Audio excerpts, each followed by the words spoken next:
Finally, in the doom and gloom in the country called Kenya, suddenly there emerges what appears to be good news. IPOA, which is the Independent Police Oversight Authority, has summoned over 50 police officers, including 15 senior commanders. Why? Over misconduct during the Gen Z protests and also during the 2023 Azimio protests. Now, that is good news. Or so it seems. Now, I'm sorry to be the one who bursts your bubble, but actually, that is not good news. It is same old, same old. And I'm going to explain in detail in a minute. And I believe, having grown up as the son of a senior cop in the same police service, maybe I know a thing or two I'm not supposed to know. Just maybe. But we'll come back to that in a minute. Because there's more drama involving the police, the National Police Service, as we refer to it in Kenya. Now, Magistrate Lawrence Mugambi, who sentenced Acting Inspector General of Police, Bwana Gilbert Masengeli, to jail for contempt of court. I mean, the guy just ignored court orders to appear before court. That magistrate has had his security withdrawn.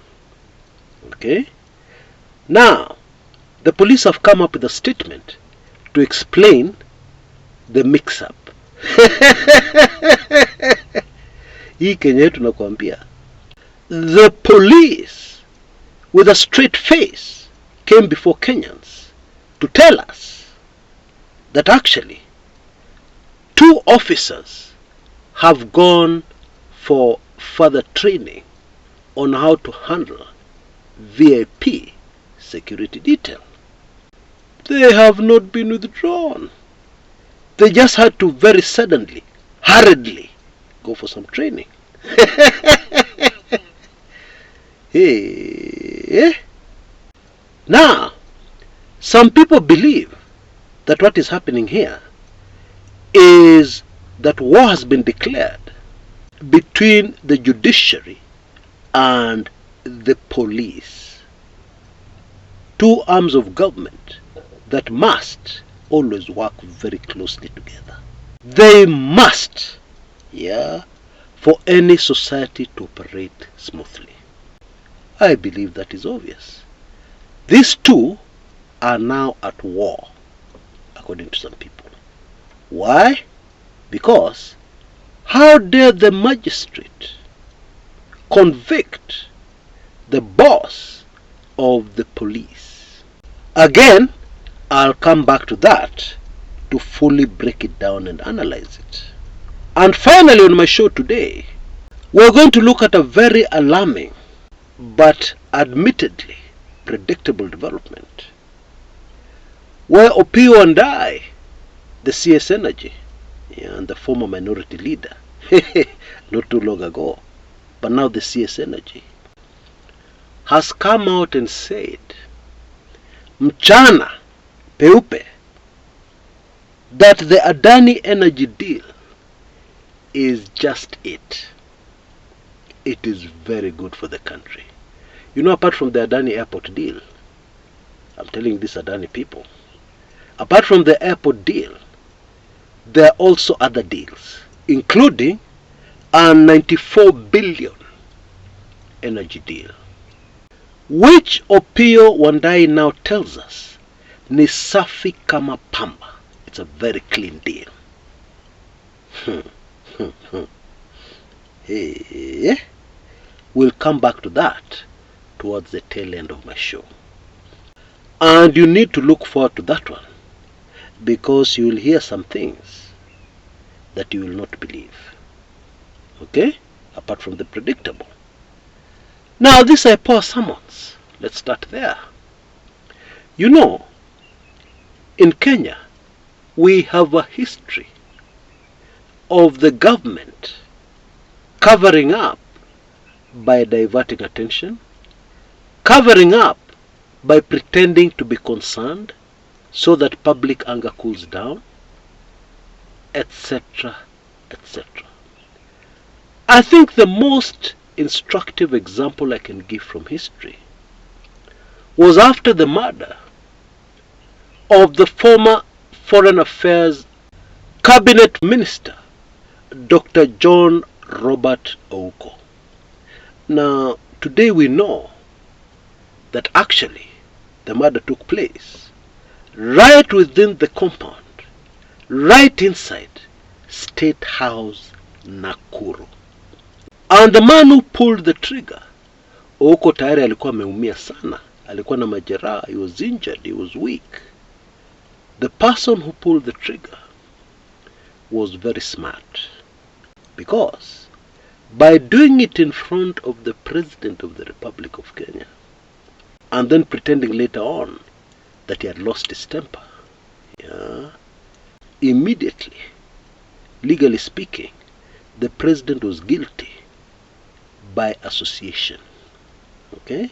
And this is precisely why he did it. Where he did it. Of course, the name of that man is the late Nicholas Kipyator Biwott. But my point, the President did not only know what really happened to Ouko. He was there. Nobody had given him information that he could doubt or had reason to doubt. He was there. But then the circus started. Ouko Commission of Inquiry. For what? And that's not all. When that Commission of Inquiry got to a very sensitive part of the investigation, State House promptly shut down that commission. This was the Judiciary Commission. True story. Which was irrefutable proof that the government never wanted to get to the bottom of this matter in the first place. So what was the Commission of Inquiry for? Ilikuwa kufunga macho wananchi. Okay, it was just for show, window dressing. For people to think or to imagine that the government is doing something about the Ouko assassination, while nothing could have been further from the truth. But that's not all. There was even more drama to come. There was a headline in a newspaper in Kenya one day that sold more newspapers than have ever been sold on this shore. And I believe a record that will never be broken. Because now technology has changed. We have moved away from newspapers. And so that record will never be broken. And that headline was Biwott arrested.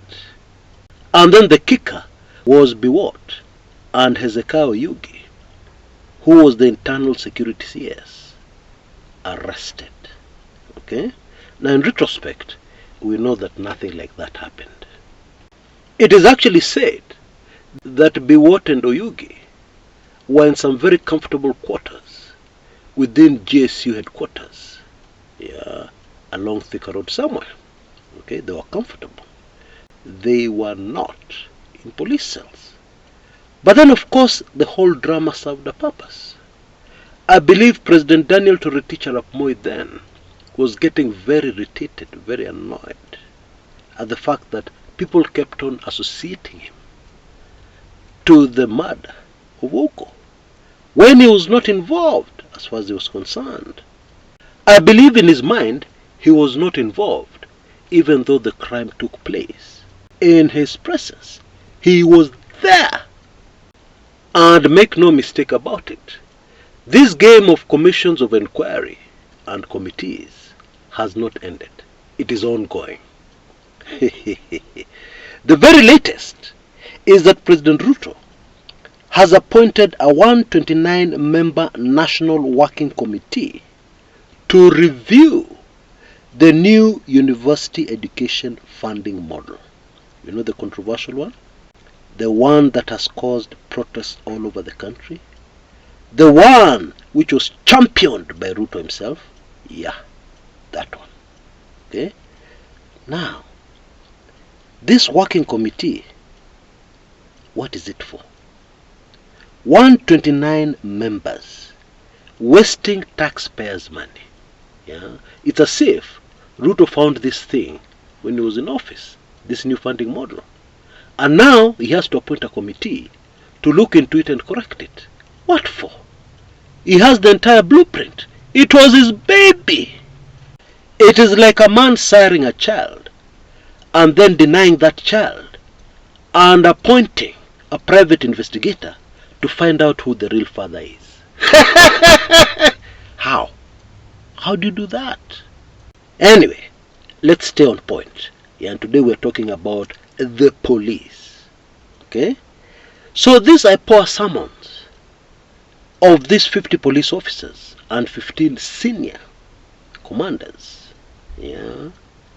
There is no reason to get excited. This is just window dressing.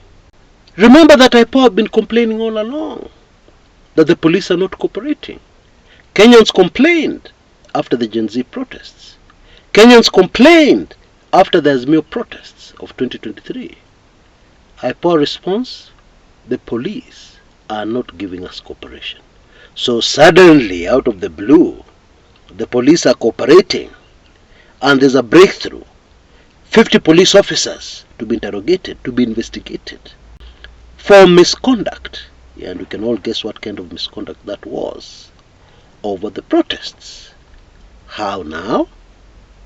Are you going to buy that? Well, I'm not.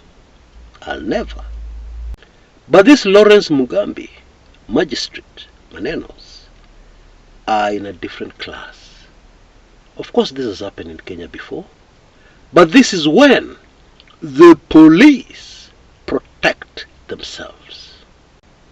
And sometimes they may protect themselves in a very vicious manner. Okay?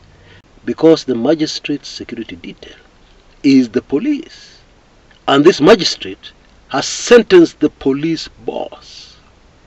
And therefore, now he is facing the consequences for doing his job, for doing the right thing, for doing what he's supposed to do, for doing what the taxpayers have paid him to do. What? Hii Kenya yetu. Now, in the past, we have had even more serious repercussions for trying to touch the police. In the year 2013, in August, the then chairman of the National Police Commission, National Police Service Commission, who were then vetting senior police officers, looking at their corrupt deals, looking at their Mpesa records, etc., looking at all the evil they had done, the chairman of that commission, Bwana Johnston Kavulundi and his team, had always been receiving threatening letters telling them to stop investigating the police.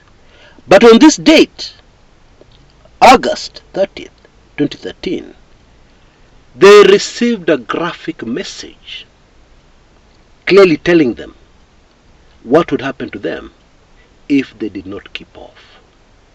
A package, a carton, was delivered to their door. Okay? And you don't want to know what was inside that carton. Hey, inside that carton kulikuwa kichwa ya mtu ambaye amekufa, of course, na mikono pia. Okay? And the warning was clear, using very few words. Bwana Kavulundi, you are next. Yeah. Now, if you're coming into this show late, I am not describing a scene from a mafia movie or from something I watched on Netflix the other day. No! This happened right here in Kenya. Now, in his speech when he was retiring, about 3 years later, Bwana Kavulundi remembered this incident, mentioned it in the speech, and said it did not stop him from delivering his mandate. Nice speech, but let us be realistic. Let us just be very realistic. If it was you, what would have happened to you? Of course, ungetuliza boli. You relax. The speed at which you're coming with, you slow it down. Yeah? And you check. And you check again. And you think. And this thing haunts you. Yeah? And this thing weighs down heavily on your mind, even as you continue with your duties to vet and investigate senior police officers. Bottom line, this thing worked. Whoever was behind it, they achieved their objectives. That is so sad. But that is the reality of the situation. And so, looking at this latest Magistrate Manenos having their security detail withdrawn, or at least some of it, yeah, that is nothing. It is nothing compared to what Bwana Kavulundi and company had to go through in 2013, August 30th. I believe I have to spell it out. Bottom line, you do not investigate the police. Never ever. The impunity of the police cannot be stopped. Period. That is the truth, as painful as it is. You know, there are very many obstacles when you want to deal with the police mischief, or you want to investigate the police. Going back to the Kavulundi incident, yeah, after that horrifying development, where this package was delivered to the offices, the government told us that this issue was being investigated, and were promised that the government would get to the bottom of it. Okay?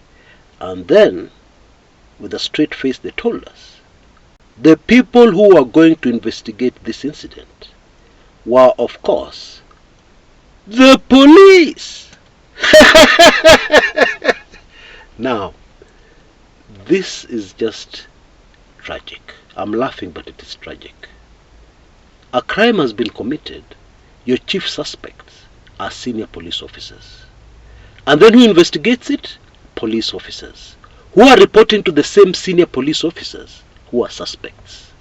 How does that work? And of course, predictably, it never worked. To date, we don't know who did this thing. Nobody was arrested. Nobody was even brought in for questioning. Case closed. Oh boy. Oh boy. And so no matter how much noise you want to make about the bad behavior of the police, about the bad behavior of the Inspector General of Police, just keep on making noise. But nothing is going to happen. Because who is going to investigate him? The police? Who is going to arrest him? The police? And after he's been arrested, he'll be put in which cells? Police cells?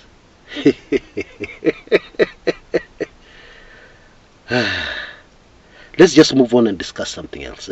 Tuachane na hiyo. Okay? Hiyo kwisha maneno. Okay? Let's discuss other issues. Yeah?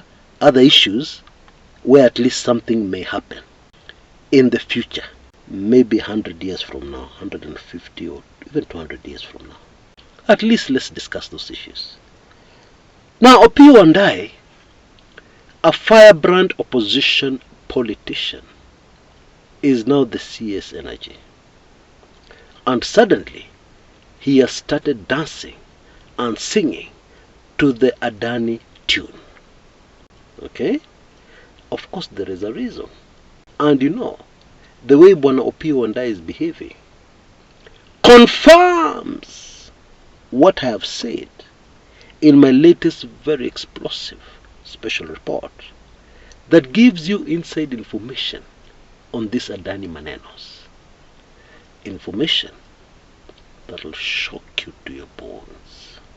And the interesting thing here is that I point out to news developments we have all seen and we have all heard in the public domain, which confirm the dirty, evil things going on in the background. And then you understand how some of these things happened. Some of these decisions that were made that were very unexpected and people didn't understand. It all fits very neatly together when you have this information. Now I'm almost reaching that small number I want. You can see details on your screens right now. I suggest that you move quickly. It's only Kenya shillings 2,999, and pop, you'll have this special report in your inbox, and you will be shocked, more than shocked. Please act swiftly if you're able in order to avoid disappointment. Until next time, this is Chris Kumekucha.